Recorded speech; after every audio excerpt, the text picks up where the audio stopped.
तो चलिए आज फिर से स्टार्ट करते हैं एक न्यू वीडियो के साथ, जो कि है DLED के कोर्सेज़ के बारे में, सब्जेक्ट्स के बारे में। ठीक है, लास्ट वीडियो में हमने बात की थी फर्स्ट ईयर के सिलेबस के बारे में, एंड यहाँ हम बात करेंगे सेकेंड ईयर के सिलेबस के बारे में। ठीक है, सिलेबस आपके सामने दिख ही रहा होगा, इनको एक एक करके एक्सप्लेन करते चलेंगे। ठीक है, यहाँ पे ना मैं आपको एक चीज़ क्लियर कर देती हूँ। वहाँ पे आपको 3 टाइप्स के कोर्सेज थे, फाउंडेशनल, वहाँ पे आपके पास 3 टाइप्स के कोर्सेज थे, फाउंडेशनल, पेडागोजी, इन प्रैक्टिकल कोर्सेज। ठीक है, यहाँ भी आपको इसी टाइप के 3 टाइप के कोर्सेज मिलेंगे, जिसमें लेकिन फ़र्क सिर्फ इतना है कि वहाँ पे आपको 11 कोर्स सब्जेक्ट्स थे, यहाँ पे आपके 13 होंगे, लेकिन आपको लेने सिर्फ 11 ही हैं। ठीक है, तो चलिए स्टार्ट करते हैं। ये सेकेंड ईयर का सिलेबस रहेगा। फर्स्ट आपके पास कोर्स रहेगा फाउंडेशनल में आपके पास 4 सब्जेक्ट्स रहेंगे। साइकोलॉजिकल पर्सपेक्टिव ऑफ एजुकेशन, यहाँ पे आप साइकोलॉजी से रिलेटेड कुछ चीज़ें पढ़ेंगे, जैसे एज अ टीचर आप क्या क्या साइकोलॉजिकल थ्योरीज़ को इस्तेमाल कर सकते हो, यूज़ कर सकते हो अपने टीचिंग पैटर्न में। ठीक है, एंड नेक्स्ट हम पढ़ेंगे फ़िलासफ़ी मतलब ये यहाँ पे जितने भी कोर्सेज होंगे ना, सारे टीचर से रिलेटेड ही होंगे और चाइल्ड को सेंटर में रख के किए जाते हैं। ठीक है, in socio philosophical perspective of education, इसमें भी सेम रहेगा, सेम तो नहीं बट ये है कि यहाँ पे आप थोड़ा फिलोसफिकल थ्योरीज पढ़ेंगे जो पहले से रिसर्च की जा चुकी है या प्रूफ की जा चुकी है उन चीज़ों पे। ठीक है, यहाँ पे करिकुलम एंड पेडागोजी इवैल्यूएशन पढ़ोगे। करिकुलम मतलब ये करिकुलम क्या होता है, सिलेबस क्या है, ठीक है, पाठ्यचर्या क्या है, पाठ्यक्रम क्या है, ये सारी चीज़ें आप यहाँ पे पढ़ेंगे। कुछ पेडागोजी करिकुलम से रिलेटेड कुछ पेडागोजी भी आप पढ़ोगे। लेकिन यहाँ पे इवैल्यूएशन कैसे होता है, पेडागोजी किस टाइप्स की होती है, मेथड, टीचिंग मेथड्स आप यहाँ पढ़ोगे। ठीक है, कुछ ऐसे टीचिंग मेथड जो आप जैसे डेमोन्स्ट्रेशन, ठीक है, काफ़ी ऐसे हैं। ठीक है, प्रेजेंटेशन, डेमोन्स्ट्रेशन, बहुत से ऐसे मेथड्स हैं जो आप यहाँ पे पढ़ेंगे। ठीक है, फोर्थ सब्जेक्ट में आपका आएगा leadership, school leadership and management. मतलब अगर आप एज अ टीचर वर्क कर रहे हो ना, तो आप एक स्कूल लीडरशिप में भी जाते हो। ठीक है, आप ये थोड़ा सा मान के चलिए कि अगर आप एज अ टीचर वर्क कर रहे हो तो आप एज अ लीडर भी वर्क कर रहे हो। ठीक है, मतलब एटलीस्ट आप अपने क्लासरूम के तो लीडर रहोगे ना उस वक्त, ये चीज़ रहती है। जिस क्लास में आप जाओगे उस क्लास के तो उस टाइम लीडर रहोगे, और उस लीडरशिप क्वालिटी को इंक्रीज़ करने के लिए, उन चीज़ों को बढ़ाने के लिए, और बच्चों में भी आपको सेम चीज़ें आपको इंक्रीज़ करनी है, बच्चों में लीडरशिप की क्वालिटी लानी है, टाइम मैनेजमेंट सिखाना है। ठीक है, क्लास मैनेजमेंट आपको सीखना है, ये सारी चीज़ें रहती हैं। इन सेकेंड टाइप का कोर्सेज रहते हैं पेडागोजिकल कोर्सेज में भी मैं आपको बता देती हूँ। यहाँ पे आपको टोटल 9 सब्जेक्ट्स मिलेंगे, जिसमें से आपको सिर्फ 3 सब्जेक्ट्स ऐसे हैं जो आपको चूज़ करने हैं। ठीक है, 9 नहीं, यहाँ पे आपको 5 मिल रहे हैं, वो ऊपर की काउंटिंग है, इस वजह से कन्फ्यूजन है। यहाँ पे भी आपको 5 सब्जेक्ट्स मिलेंगे। यहाँ पे आपको 3 कोर्सेज आपको चूज़ करने हैं। बट एक और चीज़ लिखी हुई है, एक लैंग्वेजेस कंपलसरी, 1 लैंग्वेजेस कंपलसरी। आप इनमें से 3 सब्जेक्ट कोई से भी ले सकते हो, लेकिन एक लैंग्वेज कंपलसरी है। अब आप देख लेना, लैंग्वेज आपके पास रहेगी हिंदी, पंजाबी, उर्दू। सेकेंड लैंग्वेज में आपके पास आ जाएगी English, mathematics education, social studies education, science education.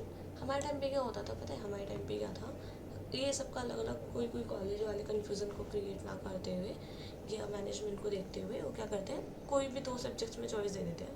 ठीक है, अब हमारे साथ क्या हुआ था कि हिंदी और इंग्लिश में सब चॉइसेस दे दी, लैंग्वेज है तो लैंग्वेज हमें एक रखनी है तो इन लैंग्वेजेस में चॉइस दे दी। ठीक है, इन मैथ्स और SST में चॉइस दे दी, साइंस को कंपलसरी कर दिया।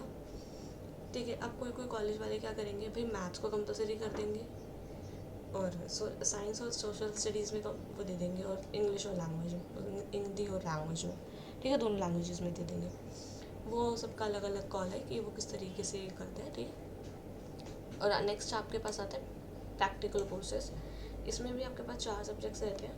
ठीक है, वही सेम सब्जेक्ट्स है, बस उनको थोड़ा लेवल अप कर दिया, तो उनका नेम थोड़ा बदल दिया है। ठीक है, health and physical education, work education, art education, school experience. ये तो मुझे लग रहा है कि मुझे डिफाइन करने की ज़रूरत ही नहीं है, क्योंकि पहले भी मैं पढ़ चुकी हूँ कि एंड मैं आपको इन 4 कोर्सेज के बारे में बता देती हूँ। ये जो कोर्सेज है ना, मतलब ये वही है एक तरीके से साइकोलॉजी को आप मान लीजिए चाइल्ड एजुकेशन, उनका लेवल अप हो गया, ठीक है, उसका लेवल अप हो गया तो इसलिए उसका नाम चेंज कर दिया। इन एजुकेशन एंड सोसाइटी, इसमें आप फिलोसफी पर्सपेक्टिव वगैरह पढ़ लेंगे तो ये भी उसका ये एक अपर लेवल हो गया, ठीक है।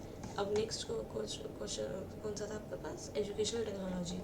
इसमें आप करिकुलम आप देख सकते हो, लीडर मैनेजमेंट ये देख सकते हो, ये दोनों थोड़ा सा मतलब लेवल को अप कर दिया है और उसका थोड़ा नाम चेंज कर दिया। फॉर एग्ज़ाम्पल अगर हम फर्स्ट ईयर के जो कोर्सेज हम देखेंगे ना, वो 5th तक के कोर्सेज रहेंगे, ठीक है। इन आपको ना DLED जो है उसमें पढ़ाया उस लेवल तक जाता है कि आप 8th तक के बच्चों को पढ़ा सको, ठीक है, लेकिन आपका जो मेन फोकस रहता है ना वो 5th तक के बच्चों के लिए रहता है, ठीक है। एंड देखिए मैं आपको बता देती हूँ, फर्स्ट ईयर में जो कोर्सेज थे आपके पास एक था ये एनवायरमेंटल स्टडीज़। अब एनवायरमेंटल स्टडीज़ था 5th तक, तो साइंस होती नहीं है तो इसलिए एनवायरमेंटल स्टडीज़। अब इसी को 5th के बाद चेंज करके थोड़ा सा मॉडिफिकेशन करके आपको दे दिया जाता है साइंस एजुकेशन, ठीक है। एंड आप यहाँ देख पा रहे हैं, यहाँ पे फिर आपके पास एक सब्जेक्ट है एजुकेशन एंड सोसाइटी, ठीक है, मैथमेटिक्स। इन चीज़ों को ना अब एनवायरमेंटल को क्या थोड़ा अलग अलग कर दिया। इसमें क्या था, एनवायरमेंटल साइंस में क्या होता है, सारी चीज़ों को इकट्ठा और बच्चे की लाइफ से जोड़ करके सिखा देते हैं। और साइंस यहाँ पे ला करके ना आपको 5th के बाद सारे सब्जेक्ट्स को अलग अलग कर देंगे। पॉलिटिकल अलग, केमिकल साइंस अलग, ठीक है, बायो साइंस अलग, थोड़ा सा अलग अलग कर देंगे, अलग थलग कर देंगे, ठीक है। ऐसे ही यहाँ पे सोशल स्टडीज़ को अलग कर दिया एंड साइंस को आपको एक अलग से सब्जेक्ट बना दिया, ठीक है, ये चीज़ें रहती हैं। एंड ये सारे कोर्सेज है ना आपके सारे सब्जेक्ट्स आपके 100 मार्क्स के रहते हैं, प्रोजेक्ट्स में भी, और आपके प्रोजेक्ट्स में तो नहीं 100 मार्क्स के रहते हैं। कुछ जो बाकी के सब्जेक्ट्स जो हैं वो उसमें 75 मार्क्स का रिटर्न एग्ज़ाम होता है, ठीक है, जो फाइनल एग्ज़ाम होता है, इन 75 मार्क्स का, इन 25 मार्क्स का प्रैक्टिकल्स होते हैं, ठीक है। लेकिन प्रैक्टिकल सब में होंगे, लेकिन जो प्रॉपर ही प्रैक्टिकल कोर्सेज हैं उनमें आप देखेंगे कि आपका जो रिटर्न एग्ज़ाम है, ये 3 सब्जेक्ट, सिर्फ इन 3 सब्जेक्ट्स की बात हो रही है, सिर्फ इन 3 सब्जेक्ट्स की बात हो रही है, मैं आपको बता देती हूँ,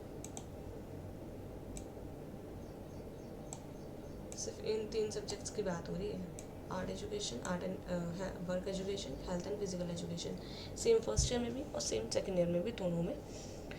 ये कोर्सेज ऐसे हैं जिनमें 50 मार्क्स का आपका रिटर्न रहेगा, 50 मार्क्स का आपका प्रैक्टिकल रहेगा, ठीक है। लेकिन ये तो रह गया थ्योरी, और इसमें प्रैक्टिकल ज़्यादा है, थ्योरी और प्रैक्टिकल इक्वल है। और बाकी के कोर्सेज में क्या हो गया, थ्योरी ज़्यादा है, प्रैक्टिकल कम है। अब आप थर्ड टाइप का एक कोर्सेज देखो, SEP, ये पूरा 150 मार्क्स का होता है, 150 मार्क्स। इसमें पूरा प्रैक्टिकल होता है, प्रैक्टिकल का 40 डेज़ का आपका टीचिंग एक्सपीरियंस प्रोग्राम होता है, स्कूल एक्सपीरियंस प्रोग्राम। इसमें आप किसी और स्कूल जो भी आपको अलॉट किया जाता है वहाँ पे जाते हो, बच्चों को प्रॉपरली टीचिंग कराते हो, वहाँ पे ही आप अपने लेसन प्लान क्रिएट करते हो, लेसन प्लान जितने बनाने होते हो और लेसन प्लान्स बनाते हो।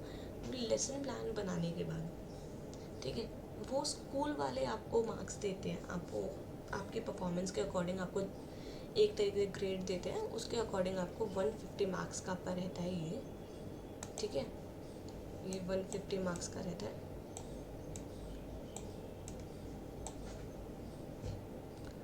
ठीक है, ये 150 मार्क्स का आपका रहता है। इन साथ ही मैं आपको बता देती हूँ, बस आपका यही रहता है पूरा जो ओवरऑल जो पूरा कोर्स रहता है ना आपका, मैं आपको बता देती हूँ।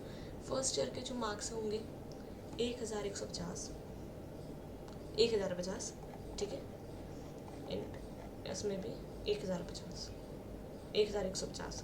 सेकेंड ईयर दोनों अलग अलग कोर्सेज के अगर मान के चलो तो फॉर एग्जांपल हम अब तक स्कूल में पढ़ते आ रहे थे, हमारे पास 6 सब्जेक्ट्स थे, 100 मार्क्स के 6 सब्जेक्ट्स थे, 600 में से हम अपना परसेंटेज काउंट करते थे, टोटल जितने हमने ऑब्टेन किए हैं और टोटल मार्क्स ऑफ 600 हम करते थे। बट यहाँ पे 1150 रहेगा, 1150, ठीक है, उसमें से हम अपना परसेंटेज काउंट करेंगे। एंड साथ में ये पूरा जो फर्स्ट और सेकेंड ईयर दोनों को इंक्लूड कर देंगे तो हमारे पास क्या हो जाएगा,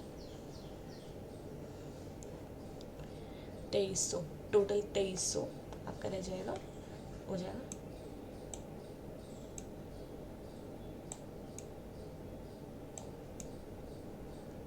फिर हम जो अपने टोटल ईयर की जो परसेंटेज काउंट करेंगे वो 2300 में से करेंगे, ठीक है। ये मुझे लग रहा है कि ये इन्फॉर्मेशन आपके लिए बहुत काम आई होगी। अगर आपको इस वीडियो से थोड़ी सी भी नॉलेज मिली हो, थोड़ी सी भी इंफॉर्मेशन मिली हो जिसने आपकी बहुत हेल्प की हो कोर्सेज को और सब्जेक्ट्स को समझने के लिए, तो प्लीज़ वीडियो को लाइक शेयर सब्सक्राइब कर देना, ठीक है। चैनल को सब्सक्राइब ज़रूर करना, क्योंकि यहाँ पे ही DLED से रिलेटेड बहुत सारी वीडियोस आने वाली हैं। रेडी रखी हुई हैं वीडियोस, बस शेड्यूल करनी है और आप तक पहुँचानी है, ठीक है। तो बने रहिए हमारे साथ द टीचर्स रूम में, यहाँ पे होंगी सारी बातें सब टीचर्स से रिलेटेड एंड टीचिंग